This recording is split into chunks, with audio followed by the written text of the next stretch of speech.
Undang-undang ASN mengunci bahwa partisipasi dari guru swasta itu diwajibkan oleh undang-undang, mereka harus diberikan hak karena mereka juga guru. Itu adalah undang-undang ASN. Dan yang kedua yang dikunci adalah ASN harus bekerja di dalam organisasi pemerintahan, tidak bisa bekerja dalam organisasi swasta. Itu dua hal yang dikunci. Jadi solusi kita apa? Tadi yang saya sudah bilang, kita harus membuat proses rekrutmen P3K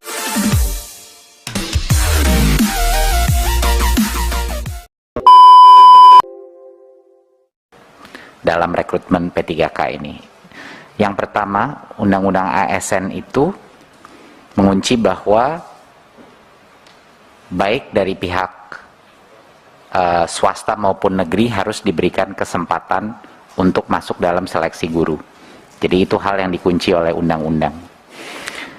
Dan yang kedua adalah pegawai ASN harus bekerja di dalam organisasi pemerintahan. Jadi ini dua hal yang memang dikunci oleh undang-undang ASN.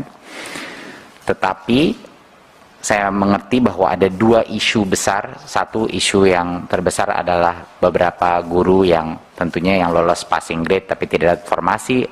Ada isu kedua yaitu guru-guru yang mungkin lolos passing grade tetapi kalah dengan beberapa guru swasta dari sisi ranking. Dan yang ketiga adalah isu beberapa yayasan yang kehilangan guru. Ya, ini isu tiga ini. Nah, ini akan dibahas sama Mas Iwan, tapi sangat penting untuk masyarakat mengetahui bahwa Kemdikbud mengambil posisi yang sangat jelas di sini. Walaupun ini bukan keputusannya Kemdikbudristek, bahwa ini adalah keputusan Panselnas, di mana ada beberapa pihak, posisi Kemendikbudristek, kami ada di sisinya guru honorer. Artinya apa?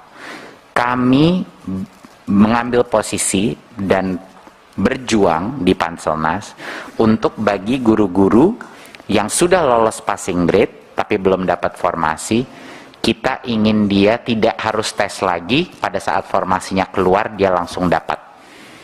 Itu adalah posisi Kemendikbud. Satu, pertama.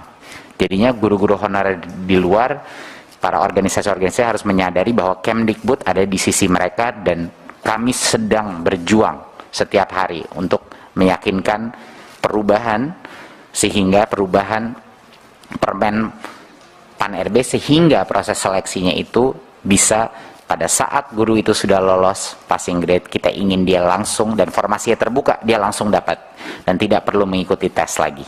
Ya, itu yang pertama. Kita mengambil posisi yang sangat jelas untuk membela hak guru yang sudah lolos passing grade, tetapi belum dapat formasi.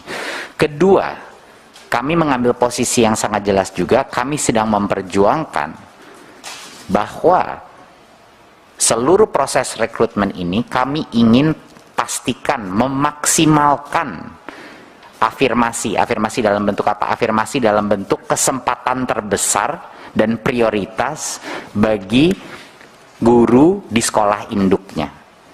Itu adalah perjuangan kedua kita untuk memastikan dan memaksimalkan bahwa kita memberikan kesempatan terbesar dahulu bagi guru-guru honorer di sekolah-sekolah negeri di sekolah induknya dia, sehingga dia bisa mendapatkan kesempatan terbesar. Jadinya ini adalah dua hal yang sangat penting untuk dimengerti masyarakat dan para guru-guru honorer, bahwa Kemdikbudristek hadir di sisinya mereka. Ini sangat penting. Tetapi ini adalah keputusan bersama di Panselnas. Jadi mohon dukung kami dalam perjuangan ini, dan insya Allah kita akan mendapatkan terobosan, tapi kami akan terus berjuang untuk mencapai ini. Ya, jadinya sekali lagi saya mengulang, Undang-Undang ASN mengunci bahwa partisipasi dari guru swasta itu diwajibkan oleh undang-undang. Mereka harus diberikan hak karena mereka juga guru yang diberikan hak untuk bekerja. Sama seperti kalau kita membuka rekrutmen untuk masuk kementerian, harus bisa diakses dari pihak swasta juga, gitu. Itu adalah undang-undang ASN. Dan yang kedua yang dikunci adalah ASN harus bekerja di dalam organisasi pemerintahan, tidak bisa bekerja dalam organisasi swasta. Itu dua hal yang dikunci. Jadi Solusi kita apa? Tadi yang saya sudah bilang, kita harus membuat proses rekrutmen P3K ini lebih baik lagi, sehingga benar-benar memprioritaskan guru-guru honorer negeri di sekolah induknya dulu, kita berikan kesempatan. Dan yang kedua, yang sudah lulus passing grade jangan disuruh ngambil tes lagi. Pada saat formasinya tiba-tiba keluar, dia harusnya diamankan formasi itu untuk mereka. Ya, itu adalah posisi Kemendikbudristek. Poin saya terakhir sebelum saya berikan kepada Dirjen GTK adalah, Bapak Ibu, di tengah berbagai macam aspirasi dari masyarakat, janganlah kita lupa satu hal dan satu angka yang luar biasa. Hampir 300.000 guru di tahun 2021, guru honorer yang tadinya pendapatannya 400.000 sebulan, 500.000 sebulan, yang sengsara dengan gaji begitu kecil, sekarang telah menjadi P3K. 300.000. Kapan itu terakhir terjadi? Mungkin saya tidak, Bapak Ibu mungkin yang bisa lebih ingat, kapan itu terjadi?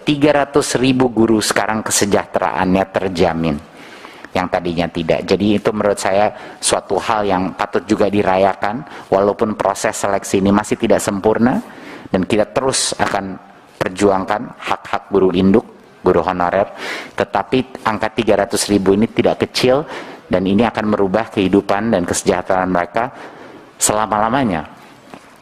Jadi ini merupakan hal yang mungkin patut diingat juga.